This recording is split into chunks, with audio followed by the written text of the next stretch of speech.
I like to say to all of you, I want you to think about your goals and dreams right now and what it is that you like to do with your life. And as you think about them, what I want to let you know, based upon my own experience, something that you're already aware of, that it's possible. That if anybody at any point in time had a goal, had a dream of what they wanted to achieve and did it, then it's possible that you can have your goal, that you can have your dream. And so, what is it, one will ask, that would prevent me from achieving my goals and dreams? And I say, and there's an African proverb that will be in alignment with what I'm saying, if there's no enemy within, the enemy outside can do us no harm. That as we look at ourselves, look at the things that we want to do, is something that has been said by Earl Nightingale, that you don't get in life what you want, you get in life what you are. So it's very important that you take the time to pour into yourself. Ian Levon Sant, who's a speaker and a trainer, and she said something that I admire. She said, "Give to yourself until your cup runneth over, and then give to others from the overflow."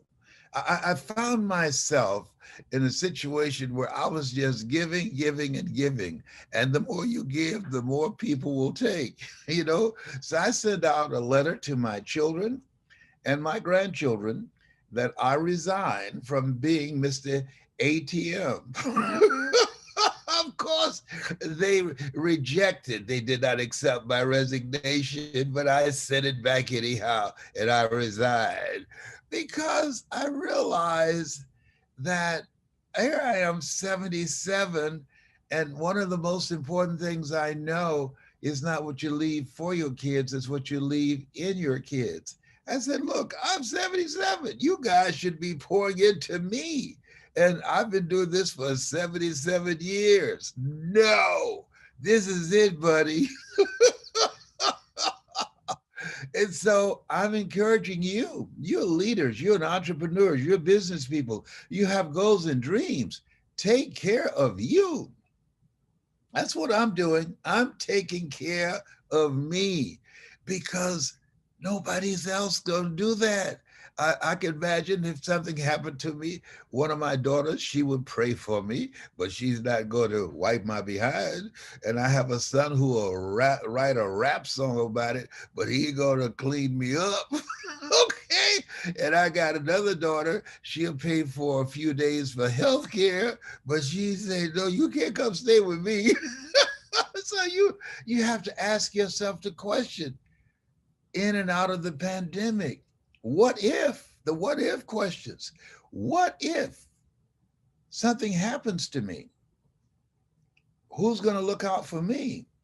And so you have to have a strategy, first of all, to take care of your health. You could talk about becoming a millionaire or a billionaire, but if you don't have your health, nothing is going to happen. Now, so have a strategy to take care of you, to have peace of mind, to minimize stress in your life, to do regular checkups, to be on top of taking care of yourself. I am a fourth stage prostate cancer conqueror because of God's grace and mercy.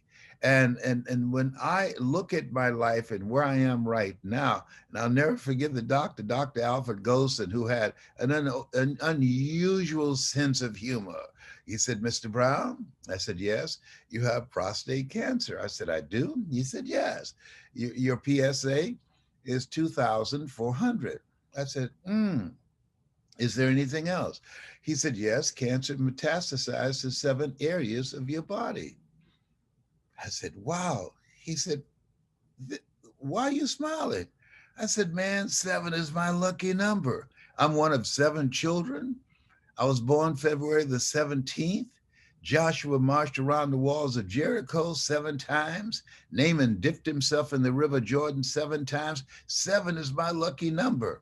He looked at his nurse and said, this is a strange one here. I said, is there anything else? He said, yes. And you're ugly too. I said, oh my God, you didn't just call He said, yes. He said, but you got this. You got this. I determine the diagnosis, but I never tell my patients that they are terminally ill. What I say is that my knowledge, my abilities, and my skills have terminated. Now you and God determine the prognosis. And as a result of that, when I left his office, I didn't leave there with a heart full of fear. No, I left there with a heart full of faith. And I know that faith not tested can't be trusted. When you have goals and big things that you want to do with your life, you will be tested. Understand, that's a part of the process. Think it not strange that you will face the fiery furnaces of this world. You will, not you might. You will have tribulations. And so as you look at yourself, look at your goals, what is it you want for yourself personally? My first major goal was to buy my mother a home. I was born in a poor section of Liberty City in Miami, Florida. And I'm a foster kid. Then I was adopted, well, along with my twin brother. And when I was in the 5th grade, I was labeled educable mentally retarded, put back from the 5th grade to the 4th grade, and failed again when I was in the 8th grade. And so, but I had someone like your leader. I had someone who's spoken to my life, because how people live their lives is a result of the story they believe about themselves. And this man, Mr. Leroy Washington, said, young man, go to the board and work this problem out for me. I said, sir, I can't do that. He said, why not? I'm not one of your students. He said, do it anyhow. I said, I can't, sir. And the other students started laughing, saying, he's Leslie. He's got a twin brother, Wesley. Wesley's smart. He's DT. And he asked, what's DT? He's the dumb twin. And I said, I am, sir. And he came from behind his desk and he looked at me. He said, don't you ever say that again. Someone's opinion of you does not have to become your reality. Do you hear me? I said, yes, sir. Yes, sir. See, people learn from conversations, from observation, from experiences, from things that are spoken about them. And that creates our reality.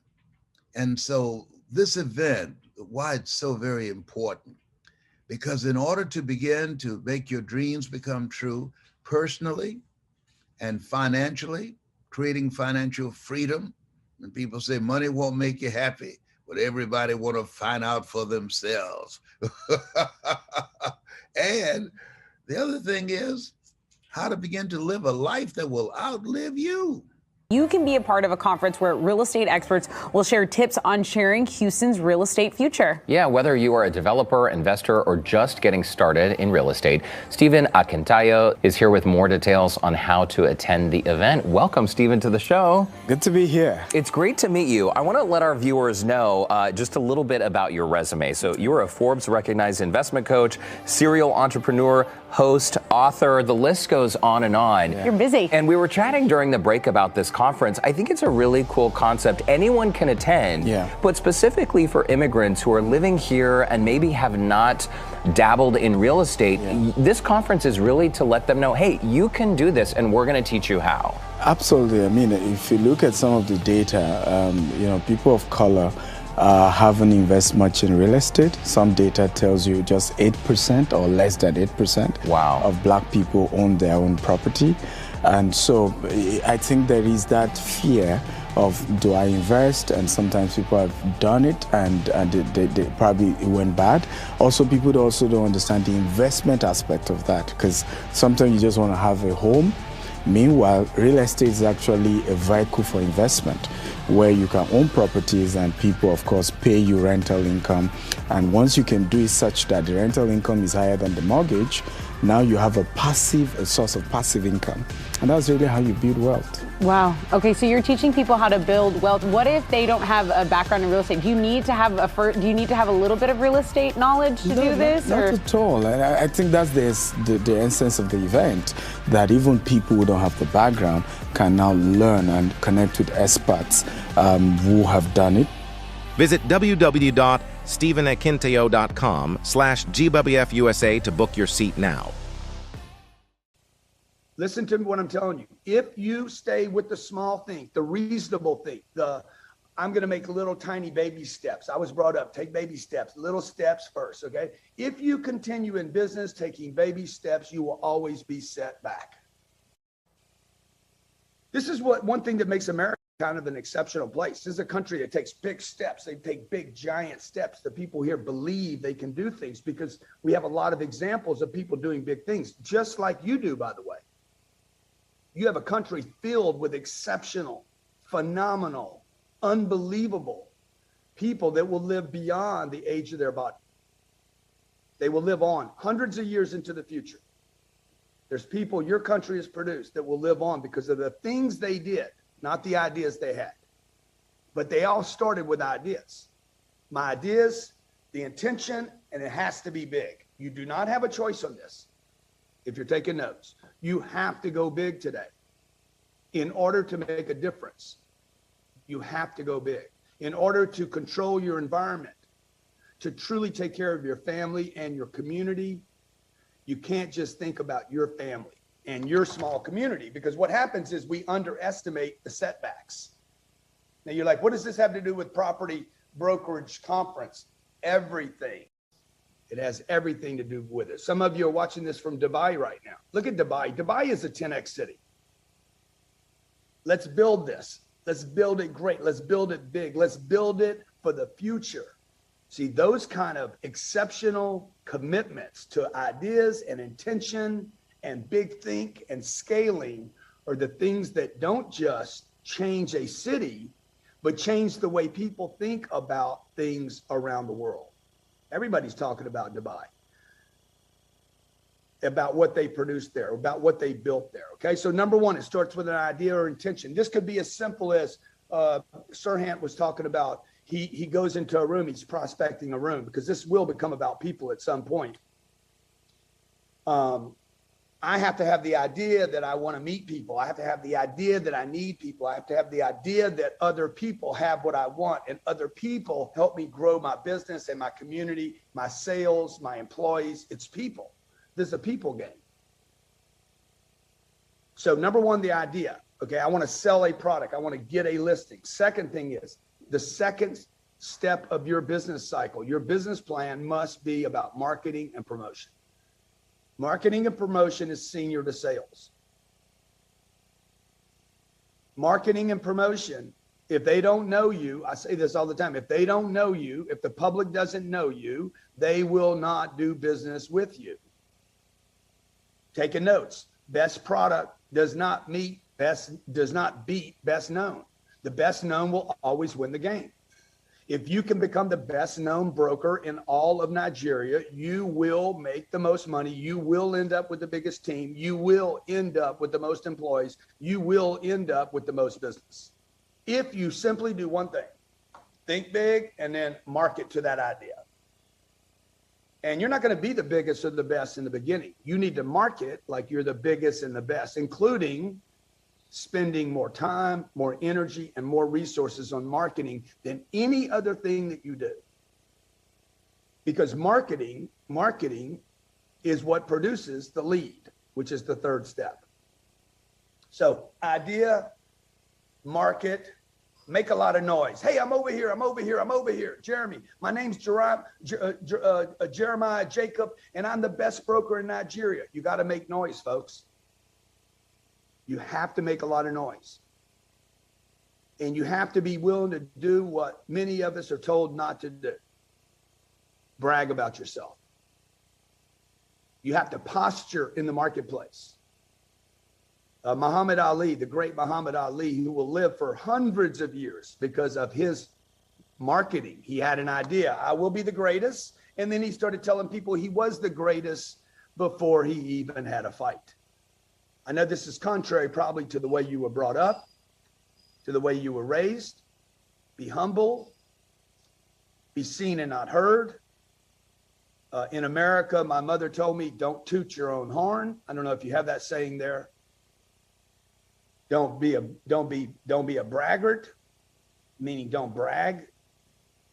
Don't talk about yourself. But the truth is, on this planet today, the people that make the biggest difference are the people that get known the most. Coca-Cola is in every village and city in the world. Coca-Cola is a marketing machine. Apple Computer, they're everywhere. Everybody knows about this product called Apple, right? Why? Because they marketed themselves. They are a marketing machine. They tell the world what they're building, what they're creating, what their ideas are. They're telling their shareholders and the public what their successes are, their new rollouts, what their profits are. They even brag about how much money they have. So you have to market and promote. This is the beauty of Forbes magazine called me the #1 social media marketer in the world. I mean, I don't know if that's true or not. I can only tell you at my age, I should not have that title because social media did not exist when I was growing up. It's only been around for me for the last 10 years. Only 10 years of my 45-year business career has social media been around.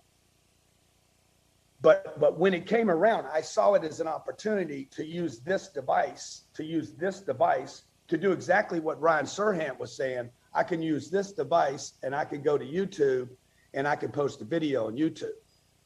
I could simply do this right now, right here. If I was committed to being big, if I was committed to marketing second, okay, I could go and just simply create a video this easy.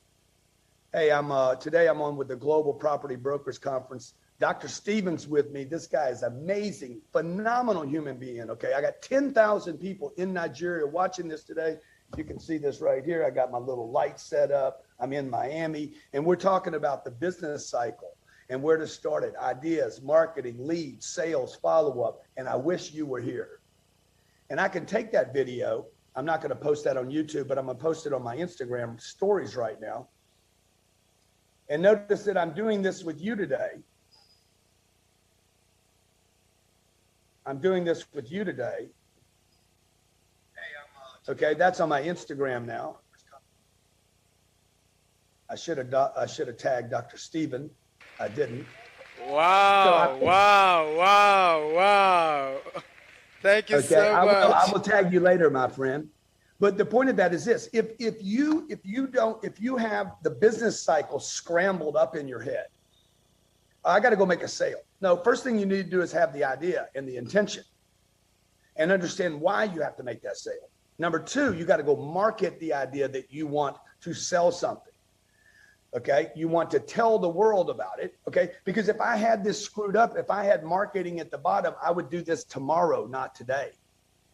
See, marketing has to happen now. The speed, if you're taking notes, the speed at which you market, the speed and frequency at which you market will determine how big you get and how fast you get big. I know there's a long panel of speakers, and when you talk about passive income, and immigrants coming to this country oftentimes are looking for a better life, right? And one of the ways you can make a better life is by creating stability financially, right? Not just for for yourself, but for your family and future generations. I mean, most asset class either help you to make money, or help you to multiply money, or help you to save money. Real estate does four. It helps you to make money, help you to manage money, help you to save money, and help you to transfer that money to the next generation.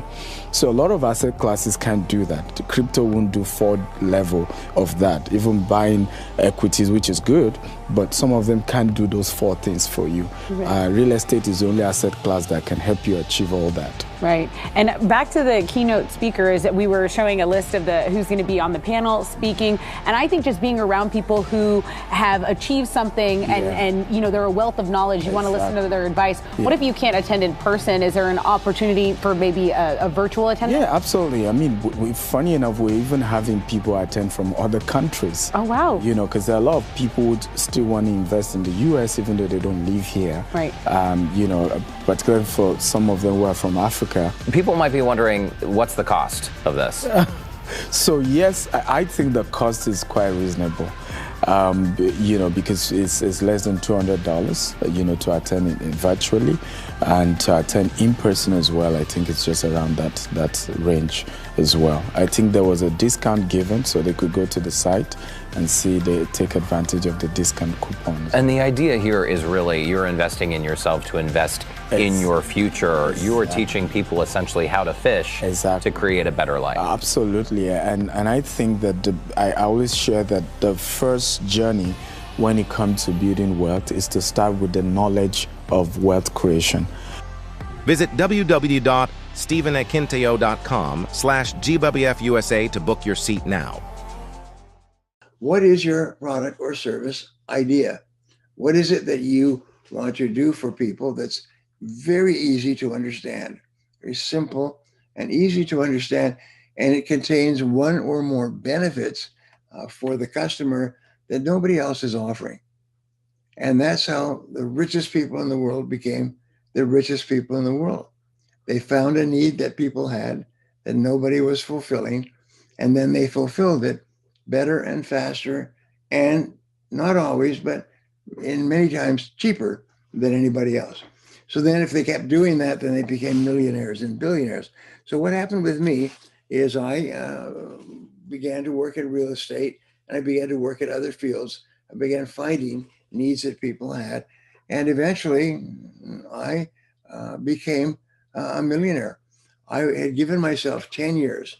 I was going to put my head down and work for 10 years. But because I was now focused, and this is one of the most important words that Stephen will teach you, is you're focused, you're what you want to achieve. I got to my goal of $1 million in less than 5 years. And then the second $5 million was almost automatic.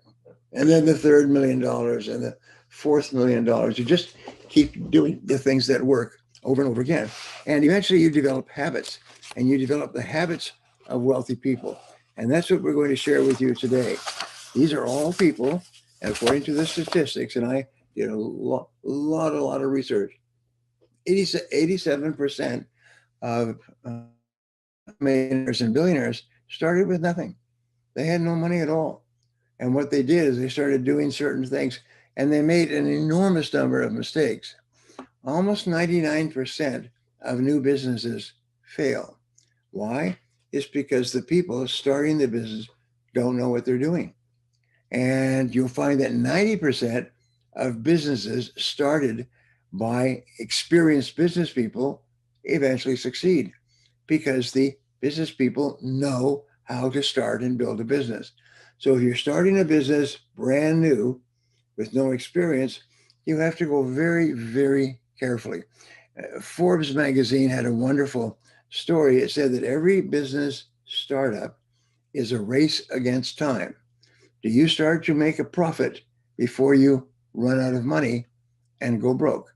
And so most companies are like an airplane. They're in a dive. They're going down, down, down, down, down, and they're running as fast as they can to make enough profits so that they can succeed in business and keep the doors open. And so this is what you do, is you have to start off, and you have to work very, very hard. The average self-made millionaire works maybe 12 hours a day. The average is about 60 hours per week that they work, and they work very, very hard. So you have to be prepared to work hard, because that's the difference between you and successful people. They did it in an interview, self-made a few years ago, and they asked them, what is the most important quality for becoming wealthy? And 85% of the people said it's hard work. Is successful people work much harder than unsuccessful people. So they start early in the morning. They start by 6 a.m., which we'll talk about, and they work hard all day long, and they work late into the evenings. They work a minimum of 6 days per week, and very often 7 days a week. The average is 60 hours. But some self-made millionaires at the beginning work 70 hours, 80 hours, 90 hours. And people say, well, that's enough, a lot of work. Yes, the rewards are worth it. Because once you become wealthy, you can become wealthy again and again and again. And that's what you want to do. While you're alive, you want to live in a beautiful home. You want to provide for your family and do things for your family to make them happy. You want to have enough money so that you never worry about money. I think that's my favorite, is to have enough money so that you never worry about money. Instead, because worrying about money is a terrible thing. Wouldn't you say, Stephen? Is that when you're thinking about money, you think about it all day long. That's all you think about is money. You want to reach a point where you don't even think about money. You think more about what you want and quality than how much it costs. You don't care how much it costs. Well, you're intelligent, is that you don't throw your money around, but you don't go to sleep at night worrying about money. You don't wake up in the morning worrying about paying your bills. So there's some keys to business success. One of them is called the most important key of all by one of my friends, who is one of the top teachers of financial success. And he said, rule number one, and this comes from the self-made billionaires in Forbes magazine, rule number one is don't lose money. Don't lose money. And he said, rule number two is that if ever you are tempted in any way, go back to rule number one. Don't lose money. There's a Japanese saying that says that earning money is like digging in the sand with a needle, but losing money is like pouring water on the sand. That's a Japanese proverb, and that's true. It's very easy to spend money and it's very easy to lose money, but it's very hard to earn money, especially at the beginning. So therefore, it's almost like there is a great God in the universe, and this God gives money to people who deserve it. And who are the people who deserve it? Well, there are people who are clear from their behaviors. They respect money. This is another thing that I discovered, is that people who are wealthy are very respectful of their money. They're very careful with it. They spend it slowly. They take good care of it. The people who you read about who make a lot of money and then they go out and they spend it all and have a great time and so on, that's not rich people. They may have made a lot of money in the short term, but because they don't respect the money, they lose it all very quickly. So your job is to respect your money. Rule number one is don't lose money. If there's a possibility of losing money, don't do anything at all. And you are surrounded by people. I'm just amazed sitting here at the computer. We're surrounded by people who are trying to get you to give them your money. They're trying to sell you something, and they're always telling you how you can make a lot of money easily. If somebody ever suggests to you that it's easy to make a lot of money, run as fast as you can, as Stephen said earlier, because they say that when a man with money meets a man with experience, the man with the money is going to end up with the experience, and the man with the experience is going to end up with the money. And sometimes we're so eager to want to, okay, can I buy a house? Can I invest in this? No, invest in the knowledge before the investment itself. For me, I started my business with $10 back in Africa. Wow. Yeah. So, and one of the books that helped me was Rich Dad Poor Dad by Robert Kiyosaki. Richest Man in Babylon, about savings. These are powerful books.